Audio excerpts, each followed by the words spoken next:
साहब बताइएगा, सुना है कि अडयाला में खान साहब ने आपसे कोई राब्ता किया है, टिकटों के हवाले से तजावीज़ मांगी गई हैं? वहाँ से तो उनके साथ तो रब्ता हो नहीं सकता। बहरहाल आपने एक चीज़ जरूर देनी है कि वो जो जेल का खाना है उसकी वजह से काफ़ी मेरी तबीयत ख़राब है और अभी भी बड़ा मुश्किल से मैं यहाँ पहुँचा हूँ। ठीक है।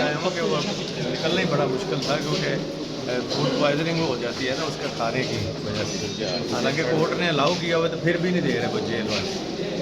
ठीक है। चौथ साहब पता चला पैगाम रसानी हुई है अडयाला के अंदर, नहीं कोई तजावीज़ मांगी गई है पंजाब में पीटीआई की टिकटों के हवाले से? वहाँ तो कोई हो ही नहीं सकता।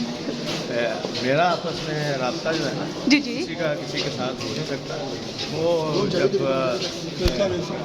जब जज साहब आए हैं तो उन्होंने फिर उनकी वो दीवार भी कराई है, मेरी तो दीवार अभी बनी हुई है। ठीक है। जज साहब ने दीवार करवाई है कि बात करवाई है? बात नहीं कर रहे हैं, ठीक है।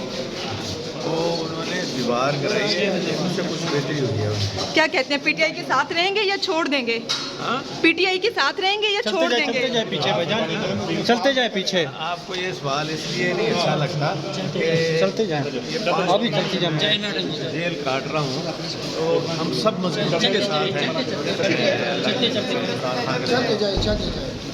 कोई किसी को घबराहट नहीं है और अभी जब इलेक्शन की डेट जो कि कह रहे हैं कि जल्दी आ जाएगी और इलेक्शन का माहौल बनेगा सब कोई इंशाअल्लाह ताला गलती के बगैर तो हाथ बांध के तो इलेक्शन नहीं होता। जी बिल्कुल। चलो चलो।